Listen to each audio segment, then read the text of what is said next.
Welcome to the Small Steps, Big Wins podcast. I'm dedicated to helping you take control of your life. Are you ready? Let's go do this. I'm Hey, well, Dave. How are Sue. you Thanks for doing? having me today. Hey, I'm glad you're here. So let's pretend we just met at a dinner party. Tell me about yourself. So my name is Dave Vanderlaan. I am, as I like to say to people, a recovering attorney, a retired public servant, and a washed-up wedding singer. And I left the law almost exactly 2 years ago, as of this recording, to work with my wife on a functional medicine practice she started back in 2018 called Nourish House Calls.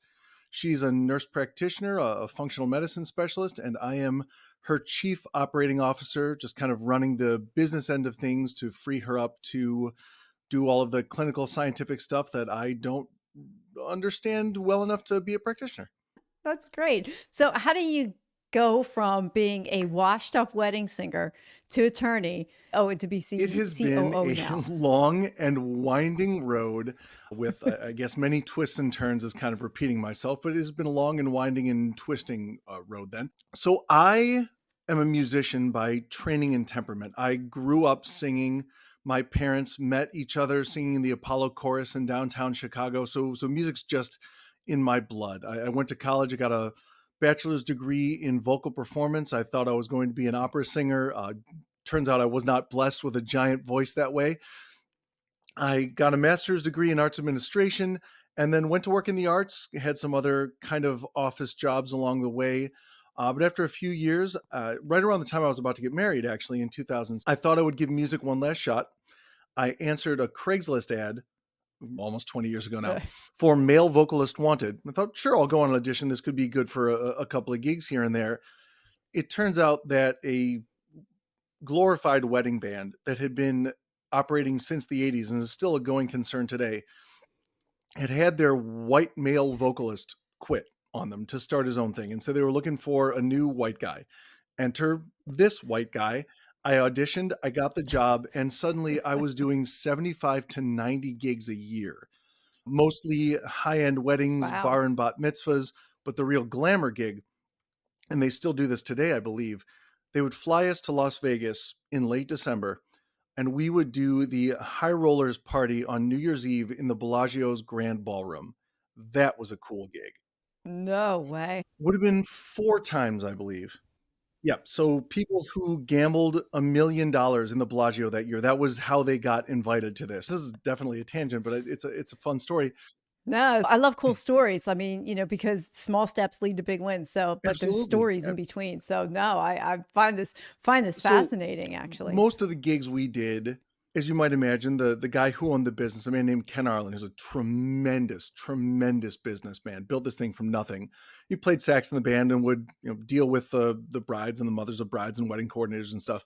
We would get the party going and people would be dancing and having a good time. And lots of times he would be able to sell an extra hour or two. And so we would do these gigs when they're weddings until sometimes 1, 2, 3 o'clock in the morning.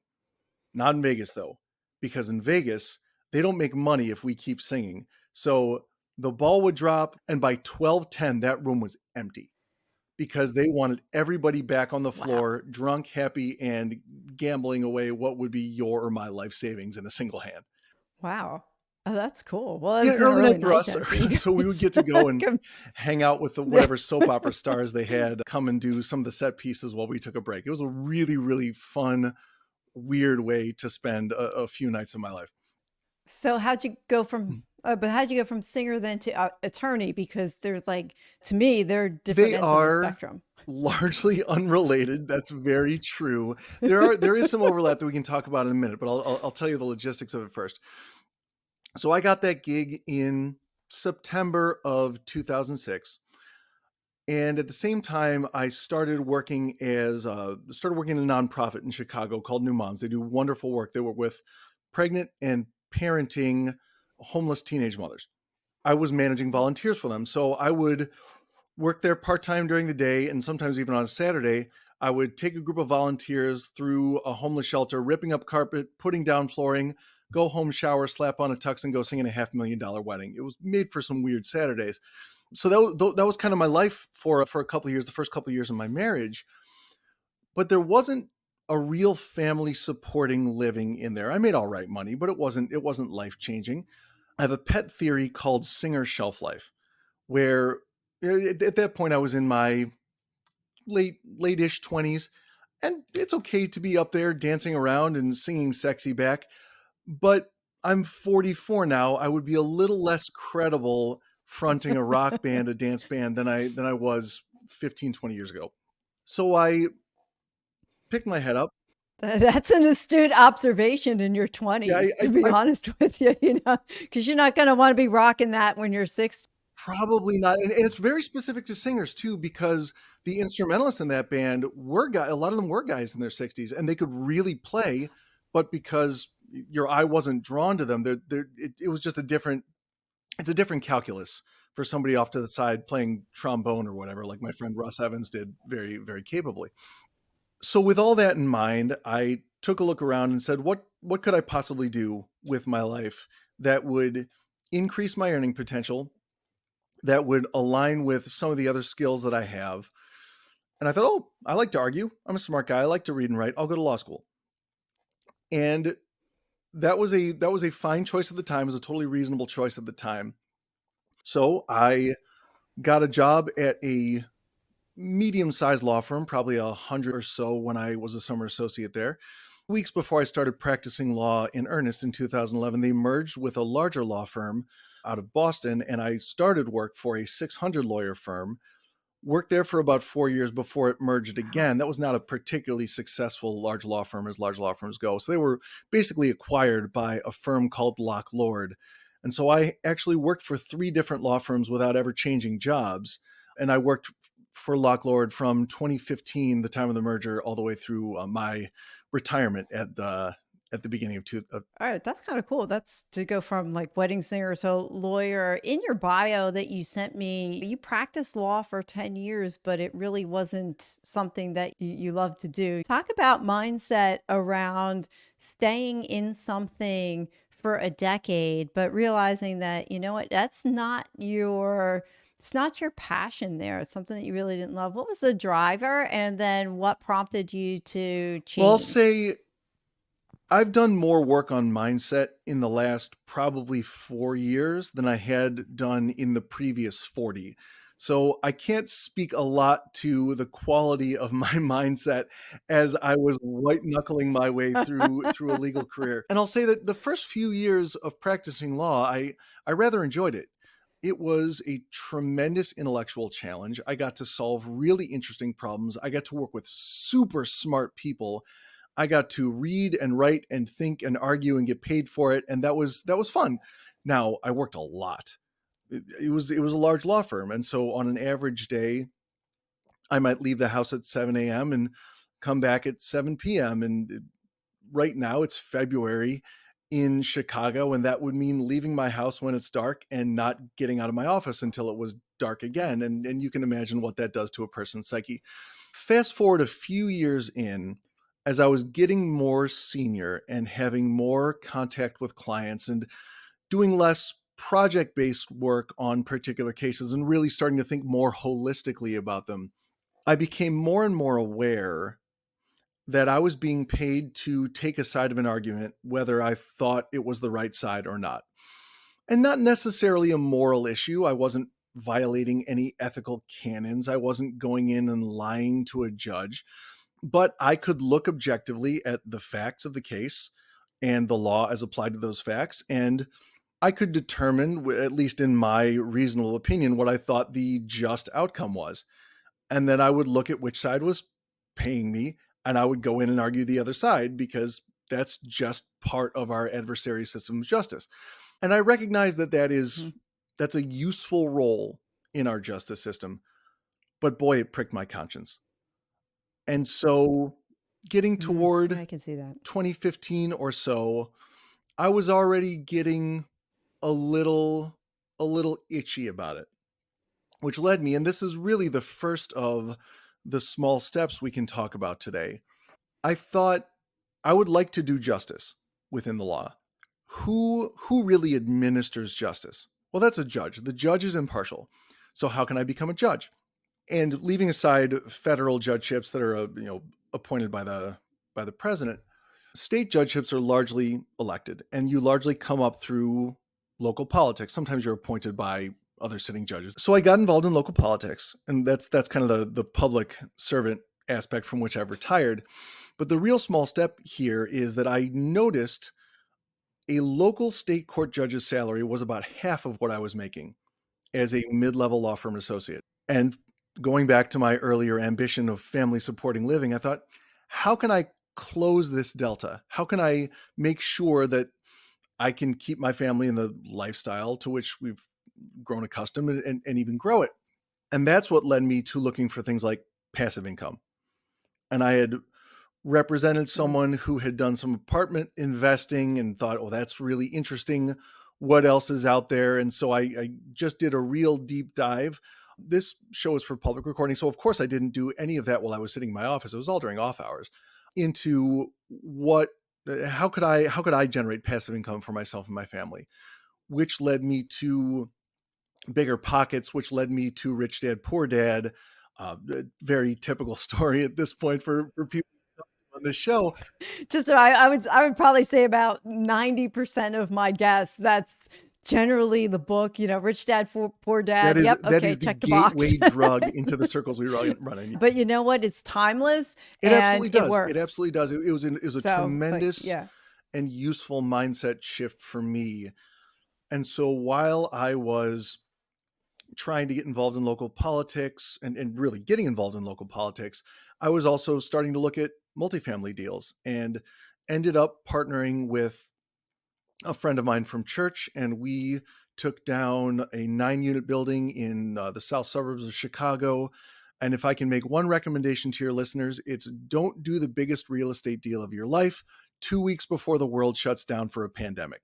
And I'm grateful to Uncle Joe for pumping a lot of money into the economy, at least from the perspective of that deal. I've got some quibbles with it. From a From a real real estate estate perspective, it was very perspective. useful. Yeah, I'm not this so is sure it great. was great from other perspectives, but we don't need to get into the politics of that. Uh, so that's really been my multifamily journey. I'm really focused on Nourish house calls. Yeah, that makes sense. Yeah, there's a lot of small steps in there. So let's talk about Nourish house calls and what your wife does. And actually, as I was poking around on the website, I came across the phrase functional medicine practice. And I had never heard that term before. So talk a little bit about that. When did it start? Why you guys started it? And let's just go from there. Absolutely. So let's talk generally first about what functional medicine is.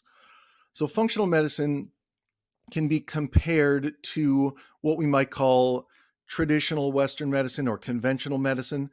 So the example I like to give is if you have high blood pressure and you go see your traditional primary care provider, you'll have an appointment that lasts about 7 minutes.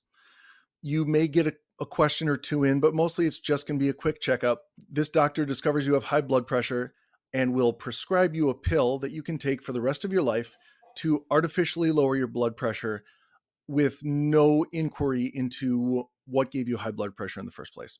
Functional medicine takes a lot more time. Joya's initial appointment with a patient lasts an hour and a half. Follow-up appointments last an hour.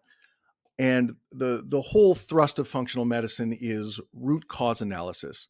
So why do you have high blood pressure? What's going on with your diet, with your lifestyle, with your sleep, with your stress management, kind of looking at all aspects of your life to find out what's not working well, what's not functioning well, and restoring it to function so that your body can heal itself. And Joy, as a nurse practitioner, can prescribe a chemical pill that can help in the meantime. But over time, as your body gets well, you won't need the chemical prescription anymore because your body is functioning properly and you won't have high blood pressure. That's one example of the difference between a functional medicine approach as opposed to a conventional medicine approach. The other really interesting difference is in conventional medicine, doctors tend to be hyper specialized. And the outcome of that is they tend to look at particular systems of the body in isolation. So you've got a brain guy and a lung girl and another heart guy, and they sometimes will communicate with each other. But more often, someone will look at a heart problem and say, what's the heart solution? or look at a brain problem and say, what's the brain solution?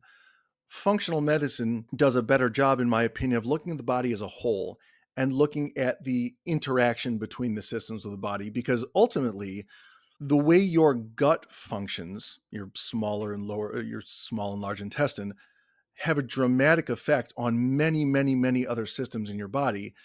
And your primary care physician may not be well trained in that, may not have the time to take a look at those interactions, or maybe so specialized that it's just not something that he or she is thinking about.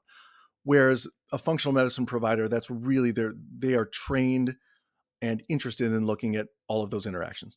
Okay. Yeah. As you're talking about that, I'm thinking of the Yeah, word holistic medicine holistic. isn't Is that that's kind of the another word that same? gets Yeah. thrown around in this space. I think it applies quite well. Yeah. Yeah. It's just taking like the whole body approach as opposed to just looking at one particular area. Yeah. It makes sense. Yeah. It makes sense. Does she treat She does not homeopathically? do homeopathics. We've used that in our own home, but that's not a part of her practice, no. It's all kind of alternative if you're looking at alternatives to traditional medicine, Hmm. but I think functional medicine probably hews a little bit closer to a traditional medicine approach than what you might consider holistic, which I don't want to use a pejorative term because I think it really helps a lot of people, but it tends to be, let's say, a little further afield. Hmm. Okay. All right. Where does your wife practice? We are based in Westmont, Illinois, which is where we live. I am sitting in our bedroom office right now. This is where Joya does a lot of her work, that and our dining room table and our family room couch. It is primarily a house call practice. So she'll drive within about a 10-mile radius of our home to visit people in their house, their office. Sometimes people have rented a hotel room so they can get whatever treatment they need. We also do rent office space from a local chiropractor about a day and a half a week. This is a Tuesday afternoon. That's where Joya is right now seeing patients. And then we do virtual visits as well. So Joya is licensed in Illinois. She can see patients throughout Illinois. She's also licensed in Florida, New Hampshire, and Vermont. And we're working on Washington, Oregon, California, Arizona, Texas, and Pennsylvania. And I think some of those will hit by the end of Q1 in 2024, and we should have all six by halfway through this year. I'm very Oh, excited wow, about it. that's exciting. That's expansion right there. So, Thank you. congratulations. I'm excited about that for you, especially California. For her to be licensed in those states, what kind of process is that for What them, we've learned is for it you? is quite different state to state. So broad strokes, she needs to get licensed as an RN in the state first, and then from there she can apply for licensure as an advanced practice registered nurse, which is really just an equivalent term for nurse practitioner. Some really interesting differences, though, in the speed with which states process these applications, in some of the hurdles that we need to jump through. And I think it's all well-meaning, right? They want to make sure that whoever gets licensed is capable and well trained and will do far more good than harm to the citizens of that state. So I'm not begrudging any of the bureaucrats there. I do wish some people would move a little faster, but I'm sure they have a backlog. One really interesting difference, though, is about half the states in the union, including Illinois, allow nurse practitioners to practice independently, which means Joya can have her own practice in those states. She can see patients without necessarily having any sort of formalized relationship with a medical doctor. The other half of the states in the union, and this does include California, Texas, and Pennsylvania, are not independent practice states. So Joya will need to establish what some states call a collaborative relationships, what other states call a supervisory Mm. relationship, meaning she'll be supervised by a medical doctor. And so we're in conversation with folks about making those arrangements as well, so that we can really hit the ground running once she's licensed in those states. Oh, that's nice. That's nice. What's some of the greatest joys that have come out of the business that she's built and that you help her run? They are myriad, Sue. It really is wonderful for her, first of all, to change people's lives. One of the patient populations she works with a lot are women who are in perimenopause or in menopause, postmenopause, who are dealing with a lot of what we might think of as typical menopause symptoms. Low libido, poor sleep, low energy, brain fog, that sort of thing. And they go to Mm. their primary or their OBGYN and they say, That's menopause for you. Here's an antidepressant and a sleeping pill. Joya can offer a lot more help to women like that. And it's not just that. She sees other patients too. But within this example, she does a lot of bioidentical hormone therapy, hormone replacement therapy. And that just gets these women feeling like themselves again. And they are overjoyed that, first of all, they feel heard, right? Because they can come in and they can describe these symptoms and they have an empathetic ear. And that's a lot of healing starts there, to be quite honest. And once they get these I treatments in agree. concert with all the other things that Joya can recommend and prescribe, they feel wonderful. And it dramatically changes the quality of their lives. And so that's a great joy for my wife to be creating this life change, helping people get healthier, feeling like themselves again, improve their relationships, both romantic and non-romantic. It's an incredible thing for her to be able to create for people, obviously in concert with a lot of other pieces, and even co-laboring with the patient. And that's a joy for me as well, albeit one step removed. And I'll give you one other story. Functional medicine involves pretty specialized testing, a lot of which you might not necessarily get from your traditional provider. Some of that is cancer screening, or at least related to that. And there's a recent story, I think, yeah, it was probably in the middle of 2023, where Joya caught early on a very aggressive form of cancer in a patient that the primary would not have tested for until perhaps it was past the point of no return. And to quite literally save someone's life, that's one of the stories we tell around our practice, even though it's really just Yeah. Joya and me and vendors and a 1099 nurse. That's what we do. We help change people's lives. We help save people's lives. That's massively important to me. And one of my joys, I really am getting to the point here, is that that's a whole lot better than making an argument I don't believe in so that a corporation can have slightly more money than it did before. So I am directly Yeah. participating in Wow. improving, changing, saving people's lives. What more joy could there be than that? And I get to support my wife, who is a beautiful genius woman. Sue, you've met her. She's the greatest. Yeah, For I me have. to support her genius, to, as I like to say, introduce more of the world to her and what she does so that more of the world can get healthy, that's incredibly satisfying for me. I really, really love doing that. Yeah, yeah. Oh, wow, that's great. I mean, it just, when you fall into something that you love to do and that's in your zone of genius and at your core, then, it feels like, does it feel like to you that life falls into place and it doesn't really, even when the hard stuff comes, it's still easy. Does that make sense? Like the challenges, like when you guys face challenges, how do you approach them and how do you help each other and work together? And if you have an example, that'd be So I great. generally agree with you that working within your zone of genius makes the hard easier. I think it's worth pointing out that the hard still exists. There are days when this job feels Right. like work. There are days when we struggle, or we haven't hit the revenue that we were looking for, or an idea we had doesn't quite work out the way we thought. And that's certainly happened plenty over the last couple of years. That it's not all warm and fuzzy in this business. But how do we help support each other through it? I think part of it is we've been married a relatively long time. It's over 17 years now, long before we ever worked together, long before Joy even started the business. So we have a long track record of pleasant and positive and uplifting communication with one another. And boy, does that make it easier when there are blips on the radar, whether that's a business problem or a problem that I created within the business, or if I didn't communicate with Joya with the grace that I wanted to show, or vice versa. We recognize that as an aberration, and we can, with relative speed, get back to supportive, encouraging communication with one another. And once we're there, it's not that the problem solves itself. That's too simple. but we're both very smart people. We're both dedicated to one another and to the business and to our ultimate goals of growth and helping more and more patients. And with that in mind, there's always a solution to whatever problem there is. And we can find it together because, like I said, we're Yeah. both capable human beings. I love that. What are some small steps that you guys take in the area of communication to help each other when something does go awry?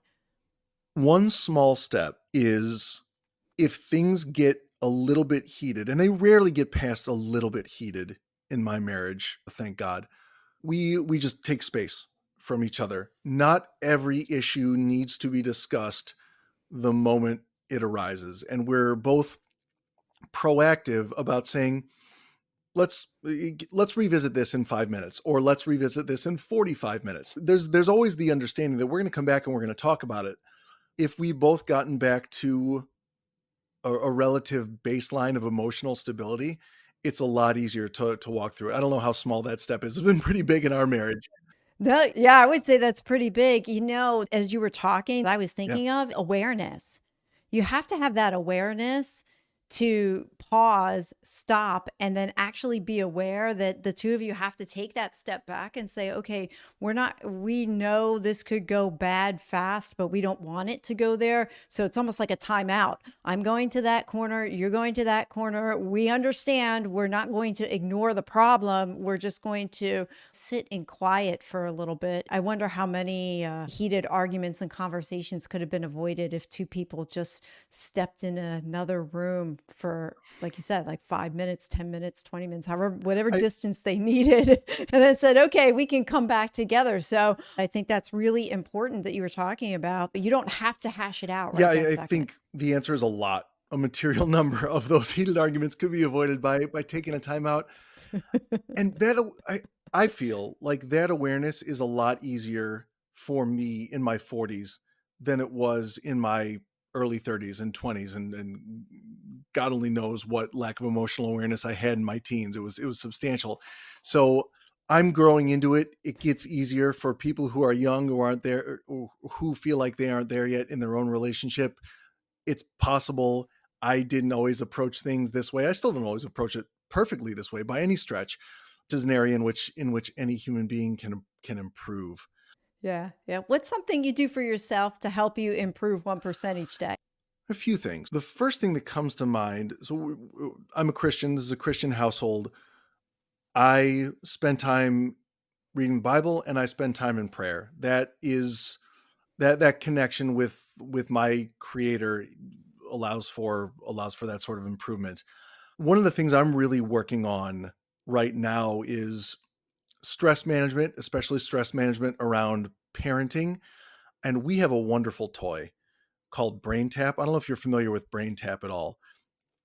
It's a Mm. it's a headset with a visor, and it's I call it a guided meditation on steroids. There's an app involved too. You plug it into your phone, and you can have two voices talking to you at once while there's light therapy going into your ear canal, and there's light therapy going into your eyes, and there's binaural beats playing in the headphones as well. I used it earlier today for 20 minutes. I have it on in my goals to be doing that about 5 days a week. I probably could do it 7 or even multiple times a day.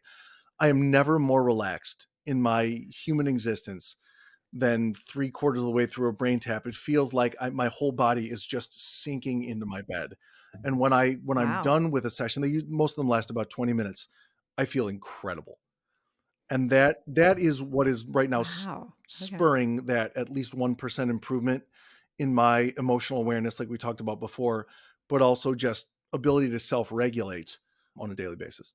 Okay. Yeah. So do you do like a meditation practice too, or breathing? Do you incorporate any of that Not into what you do? meditation as such. I had played with that as a younger person. I do think it's really valuable. It's just not something I incorporate right now. Breathing is something I do some consciously and some unconsciously. Sometimes I'll slip into a breathing technique and Joy will just turn to me and say, "Are you all right?" Yeah, I'm just calming down, just regulating. I don't know if you're familiar with a woman named Amy Novotny. She's a physical therapist by training, I believe, but she has what she calls the PABR Institute, and I cannot quite remember what PABR stands for, but she changed my life a few years ago. I had had some significant shoulder Mhm. problems, and physical therapy wasn't doing it for me. I was really in a lot of discomfort. I knew her through another mastermind group and started working with her, and she taught me how to breathe. She taught me how to stand, and it is Mhm. we don't need to go through the whole technique right now, but just in short, rather than sucking in air through your nose, you open up a vacuum and let the air go in passively. Kind of think about it going in through the toward the back of your head and then down into your lungs, and then you blow out through a Mm. tight ooh. And when you breathe in, you're trying not to raise your ribs, like leave your ribs down, and then as you are breathing out, have your rib cage collapse down and in. And if I do 10 of those breaths, I feel tremendous. That's another really great reset for Wow. me, another emotional regulation tool that now that we're talking about it, I need to do that a lot more like daily than I have been. I just learned about the Yeah. Wim Hof method of breathing. Basically, his breathing method is you lay on a couch or in bed. So you're just laying there and you take 30 deep breaths. And had been playing around with breath work for the last couple of months, but I've never done 30 in a row. And it took about 7 or 8 minutes. By the time I was done, I felt like I had melted into the bed I was laying on. And it put me into that state of I literally just fell right to sleep. It was almost meditative in a way, but you're just focusing on your breath and your breathing. And if anything came into your brain, it just, you're just like, oh yeah, okay, great. And then you just let it float back out again. Yeah, the Wim Hof stuff is very, very cool. And it goes in with cold Yeah. exposure. I know I've never really tried to pair those 2, Hmm. but I agree with you when I've done it and it's been very infrequent in my life. I have left it feeling like, Yeah. "Oh, this took me 5 minutes." It feels like I'm leaving 20 minutes of meditation. And as someone who strives for efficiency in a lot of areas of my life, I really appreciated that. Well, I'll tell you, it's now that you mentioned about the efficiency and the cold. So I'm the type of person where I will verify first and then I'll trust, right? So I have to have the science to back up something. And I had heard about Wim Hof before and the cold plunges. People we hang out with, a number of them, they swear by cold therapy and they do their cold plunges and jump into cold lakes and all that kind of stuff. And I'm like, I don't know. And I would take a cold shower every once in a while. I'm like, oh, yeah, that felt good. But boy, that was pretty cold. And so there was no real reason why I should do this until I listened yesterday. There's a guy by the name of Brian Johnson. He has an app called Heroic. And in it, he has what's called Philosopher's Notes.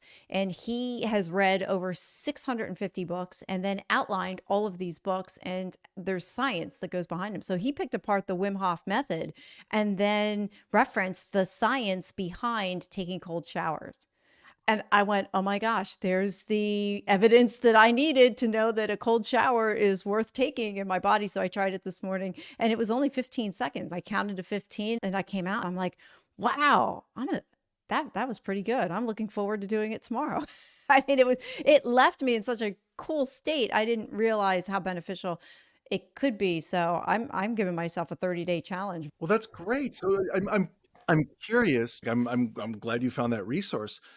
I'm curious, how long did you feel the effects afterwards? And some people feel mental clarity, some people feel exhilarated. Did that last you for a long time after your shower? It did for a little bit. I came out of that. The physical effects, if I really tuned into it, I mean, at first it was phenomenal. Like you turned off the water and I went, wow, this feels really good. It probably lasted a good half an hour. They say that if you take a cold shower about 2 hours prior to bed, it will also calm you down and give you a better night's sleep. And from what I heard, don't do it right before you go to bed. That's a no-no, but 2 hours to an hour and a half before you go to sleep to take it that cold shower is also just as effective as taking it in the morning. But the main thrust out of the research that Brian was referencing is that it decreases inflammation in the body. It helps with weight loss. It regulates breathing. It lowers your resting heart rate. I mean, the benefits that science found out of it, and it wasn't anything long. I mean, you're supposed to get up to 2 minutes in a cold shower. Now, Wim Hof himself, he ran barefoot on cold snow in Mount Kilimanjaro for a half an hour, something like that. I mean, here's the fascinating thing that I'm learning from all of these people. Like you take somebody like Wim Hof, or you even take somebody like Elon Musk or any of those guys, and we step back and we look at it and we're like, oh, wait, well, that's them. We can't do that. But the truth is that all of us within us have potential to accomplish great things that are just as great as those. It's unlocking that part of the brain and believing in yourself. And then, of course, there's a lot of other things behind it as well. But all of us, the point is that all of us have that latent potential within us to accomplish those really cool goals if we really put our minds to them Yeah, and set I out to. tend to agree with that, and it's one of the things that I appreciate about someone like Wim Hof, or I just finished Colin O'Brady's book, The 12-Hour Walk. He spoke at a GoBundance event recently, uh, and I would not set out to run barefoot across Kilimanjaro for a half hour, or like Colin did, walk from Yeah, me one neither. end of Antarctica to the other end of Antarctica over the course of a month and a half, or climb the 7 highest peaks in the world and visit both poles over the course of something like 129 days. All of that seems patently insane to me, but you're Yeah. right. The inspiration there is not go out and do all of these things that might kill most people.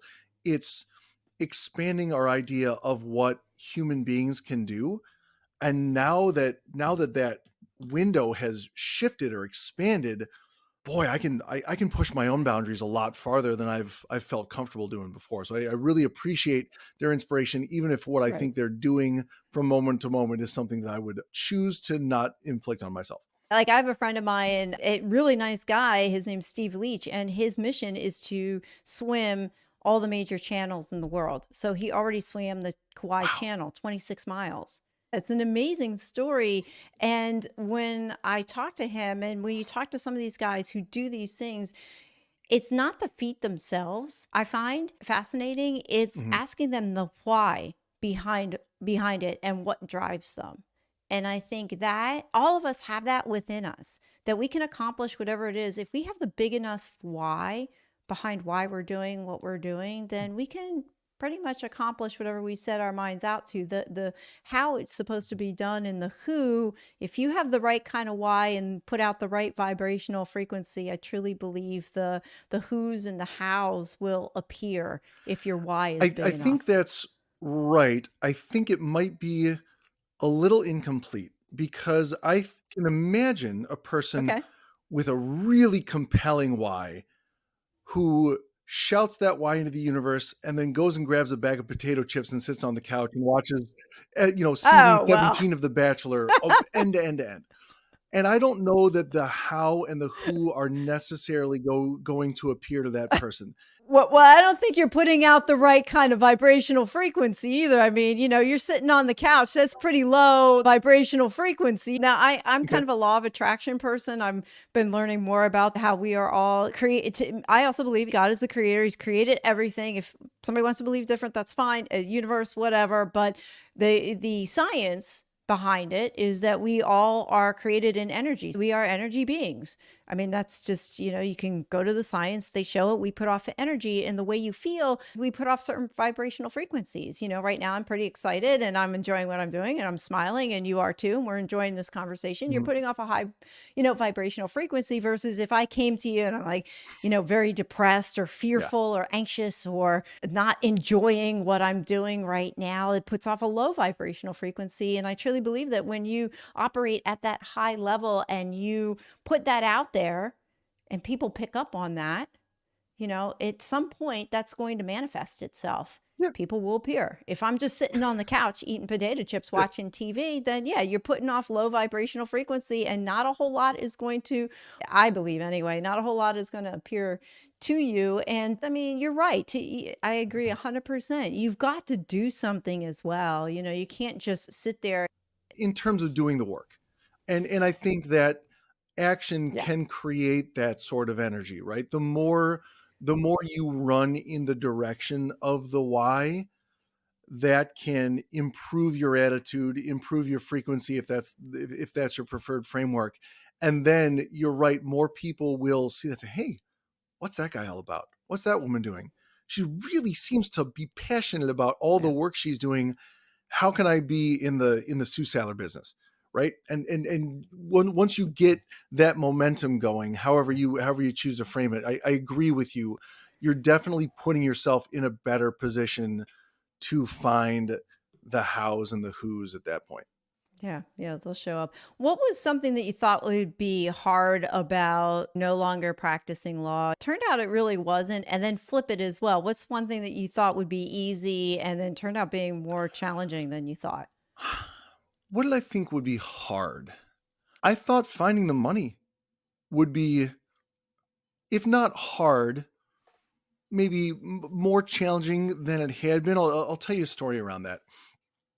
So we both know the great Jamie Gruber.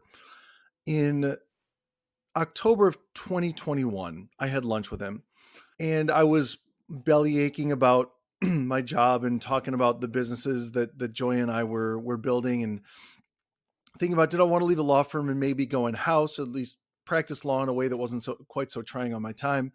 And he really helped me reframe, asking me how much money I had saved up, what was my runway, about 6 months. What could I do for our businesses if I took 6 months off? A hell of a lot. If everything went to zero, what would be the worst case scenario? I could go back and get a job at my old firm or some comparable law firm. All right, so take 6 months off then. So I went home and I pitched this to Joya, who was slightly less receptive to this than I had been when had lunch with Jamie, where I was an immediate yes. And she said, why don't you give me until Thanksgiving? And then we went on an anniversary trip in early November of that year. And we were sitting at dinner and she gave me the green light and I started crying and it was beautiful. But I was prepared to work my tail off in this business, and like I was willing to let things go to zero, or at least trickle towards zero, before I went back and tried to get another W-2 before I went back to practicing law. And so I left, maybe not thinking it would be hard to make enough money in this business, but certainly willing to endure failure if that's what it took to find out.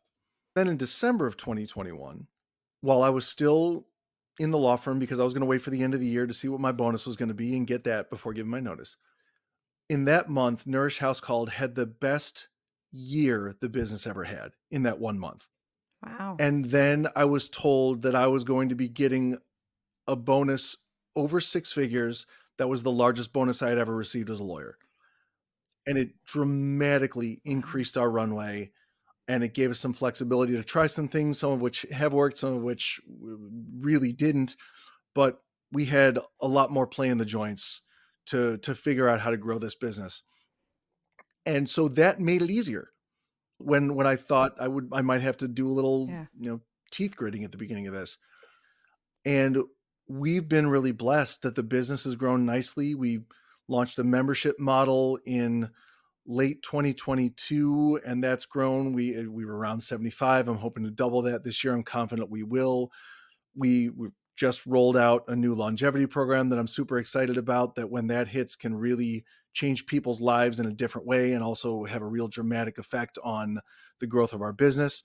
So that's all trending in a really positive direction. That's taken a lot of work, but again, we are operating at a very high frequency. We are approaching this business with enthusiasm, and I think that helps. So that has been, if not strictly easy, certainly easier than I may have anticipated when I was thinking about leaving the law. So the second question is, what did I think would be easy that has proven to be difficult? I thought I was going to nail the balance between being business partners and being spouses. And we've done a good job some months. And other times, the chief operating officer of Nourish House Calls has allowed the business to take on too many big projects at once. And that has put a bit of a crimp in his marriage, because we've both been up working sometimes past midnight. And there are seasons in every business that require that, especially a small business that's growing. I Right. get that. But that's one thing that I think we're in a season right now where we've been incredibly busy. The website you were looking at, we just launched that within the last couple of weeks. Mhm. We Yeah. just created a budget for the first time in the history of this business. And we just did IVs at the GoBundance event in Vermont. We just came out with this new longevity membership, the Executive Longevity Blueprint. And so doing all four of those things at once was probably foolish on my part because it just put way too much on both of our plates. I've pushed Joya closer to burnout than I should have. One, as a business person, because I don't want my person who's running all the operations to throw up her hands and quit.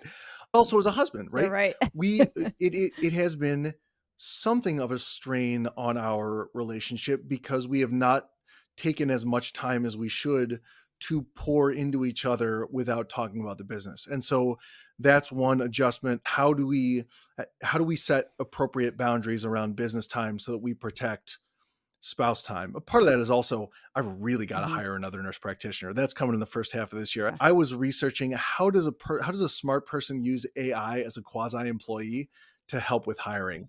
So I've not come to any reasonable conclusions on that yet. I'm still doing that work, but that was my day. Oh, wow. If you could go back in time to your younger self and deliver a message, what would it be? I got two for you, if you'll indulge me too. The first is relax, man. Just relax. I was I was wound so tight as a boy and as a younger man. I'm still not a great relaxer. Nothing is as important as we make it seem in the moment. And that's something I am still internalizing. It's something I'm really looking forward to doing better a year, 5 years, 10 years from now than I do right now. Just based on the trajectory I've had in the last 20, I'm excited about what that will look like. But I would love to to teach even this level of relative relaxation to myself at 24 or 17. Man, my life would have been a lot easier. It would have been a lot happier. The other thing I would do, and this is very practical, is I'd go back to myself as a teenager and teach them about delayed onset muscle soreness. I love lifting weights, but the first time I ever tried to lift weights, my father loved it. He was a weightlifting guy. I went with him as an early teenager, and we lifted. And I woke up the next morning and I did not understand what was happening. And I walked into my parents' bedroom. I looked my father dead in the eye and said, "Fix my chest."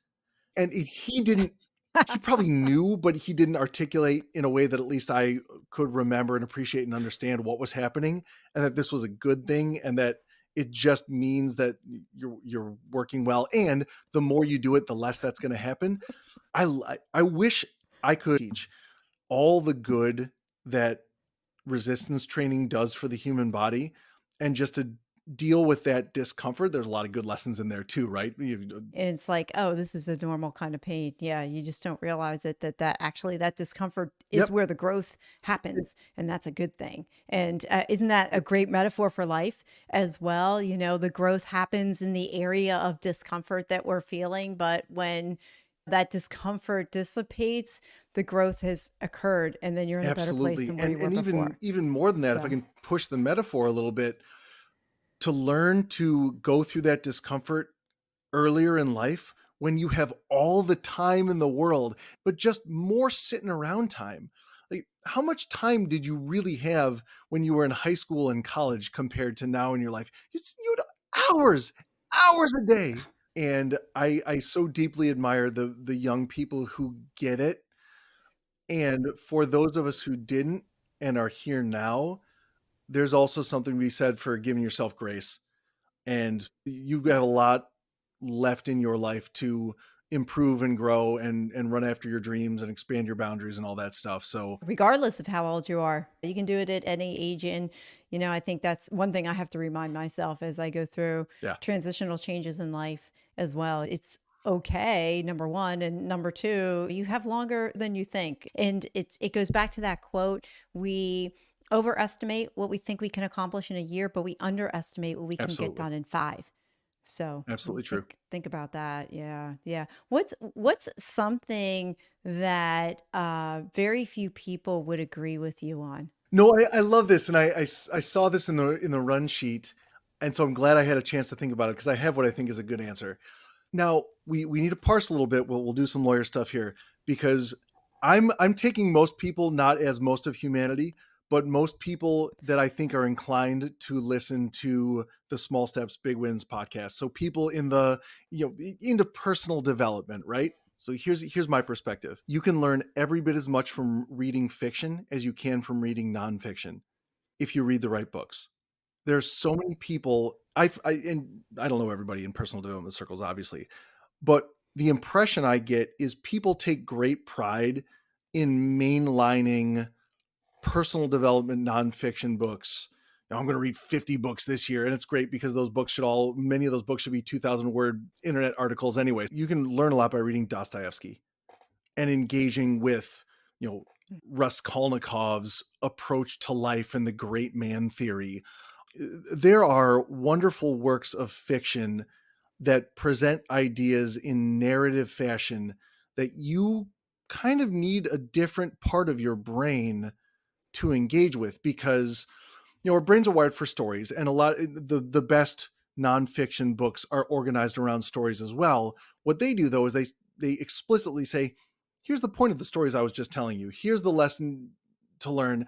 And it's good to be spoon-fed those lessons. Sometimes you just want to be told what to do, but there's real value, I think, in wrestling with fiction and trying to suss out, what's the author's perspective here? What does the author want to communicate through these characters?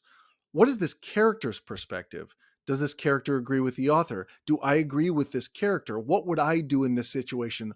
What can I learn through these stories, either through positive or negative examples, that can really enhance my quality of life? I love doing that stuff. I find it really, really fun. And I encourage your listeners and everybody else whose goal is to read as many nonfiction personal development books as possible. That's great. Keep doing that. Mix in some excellent fiction and you'll light up your brain in a different way. Yeah, I agree. I was Hmm, thinking of The Alchemist. Yeah, I haven't read it in a while. My daughter had handed it to me a couple of nice. years ago and said, "Here, mom, read this." But it didn't become more real to me until the last, I would say, 6 or 7 months. And I love the word alchemist. I find the English language fascinating, and I would think you would too, because words have meanings, and you have to make sure that the word that you use has the correct meaning, and the person that you're speaking to also understands your definition of that word and how you use it. Once you start getting into the weeds on that, you realize how many of our disagreements happens because we don't understand, or we didn't fully grasp the correct definition of the words that we were using. So I went off on a tangent there. I started talking about alchemist. Alchemist is somebody who just creates out of nothing. They create something out of nothing. And I love that. Couple that with the word abracadabra with my words I create. Those are just two. I absolutely love that word abracadabra. We can create the lives that we want with our words if we are in tune to that enough. And then you couple that with The Alchemist, where you create something out of nothing. And you're exactly right. Words were my tools for a long Yeah. time. To a certain extent, they still are. And I can't tell you how many times in my personal and professional life I've said, let's take a step back and define our terms. It's a really useful way to think about it. And you're right, you can solve a lot of disagreements, not just with your timeouts, but also by making sure we all know what the words we're using mean. Well, as we wrap up, because I want to be mindful of your time, there are questions I like to make sure I get to and ask everybody. So let's jump into those. What's one question or topic you wish I would have asked about, and how would you have answered the question or expanded on the topic? That's a dangerous question for It, somebody who used to be a lawyer. I, it I don't is. Oh, even know if I well, should ask there you that. there are many areas we could talk about, but I'll go back to something we. But we can save for Sure, another yeah, let's do podcast round too. 2, just Dave You're- talks extemporaneously for 75 minutes. That's a dangerous invitation. I like it. Going Sounds back good. to wedding singing, there were real lessons that came out. Oh, you know what? Let's talk about this, because you had asked and we never really got back around to it, about the differences between being a wedding singer and an attorney. But I want to talk about what I learned from that experience that made me a better attorney, that now makes me a better and business builder and even podcast guest. So when I was in college, like I said, I got my degree in vocal performance. I had terrible stage fright. I did a junior and senior recital, and I was almost in a panic before going out on stage. My heart rate was rapid. My breathing was shallow. I did not perform as effectively as I could have because I was just so scared of being in front of people. But boy, nothing beats stage fright out of you like reps. And I got all sorts of reps in the wedding band, and I got more confident on stage. I was able to go out there and just perform and be calm in front of an audience. And that made me a better advocate when I was standing in front of a person in a black robe sitting on an elevated bench. So I was able to communicate more effectively, even around the office. It just made me more confident in any sort of public setting, which makes me more confident in going out and telling people about Nourish House Calls and spreading the good news on podcasts like yours. So I'm grateful for that experience, not just because I got to sing a bunch of cool rock and jazz songs and go to Vegas a few times, but also because it really did build a massively important soft skill that's helping me be more effective in my life today. Oh, that's cool. Me Well, I'm too. glad I did ask that question then. So, as we close, what is one small step that someone can do today that is going to help them change their tomorrow? This is not my idea, but it's an idea I've incorporated. At the end of the day, write down 3 wins from today and write down 3 wins for tomorrow. And this is, Sue, you know this, it's from The Gap and the Gain. Today's 3 wins are all about gratitude. Recognize the good things that came out of today that put you in a good headspace. Going back to what helps you sleep, it's going to put you more into that, parasympathetic rest and digest nervous system response. Why you don't want to take a cold shower, because you're going to go into fight or flight right away. So that's one benefit. That's the good of writing down today's wins. You write tomorrow's wins before you go to sleep, because lots of times those wins incorporate problems you need to be working on. It's something you're going to solve tomorrow. That's part of the win. And you give your unconscious mind a chance to work on those while you sleep. And you give yourself a real good chance of waking up with an idea you might not have otherwise had of how to solve that problem and knock out that win in a more effective way than you would have if you had not written down tomorrow's wins the night before. So there's my small step. Go write those things down tonight. Love it. Thanks, Dave. How can people find you? I always close these interviews by saying, if you like me, you really got to get to know my wife. She's the face of the organization. She's a beautiful genius woman. You can find everything about her and our practice at nourishhousecalls.com. Nourish House Calls on Facebook and Instagram is where we are most active. If you really want to reach me personally, you can email me at dave@nourishhousecalls.com. Perfect. Well, Dave, thank you for the gift of your time. This was great. I As did enjoyed I. our conversation. And yeah, we're going to Sounds do good. Thanks for round having me, 2. Sue. Thank you for listening to another episode of the Small Steps, Big Wins podcast. I value your time with me, and I seek to make every moment count.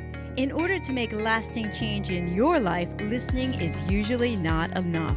So I want to ask you, what practical steps are you going to put into action today as a result of listening to this podcast? Remember, any step, any action, no matter how small, starts your journey to a big win. And if you're not sure where to get started, check out my website, personalcoachfinder.com, and find someone who can help. Remember, life doesn't get better by chance, it gets better by choice. Take small steps today and make your life awesome, friends.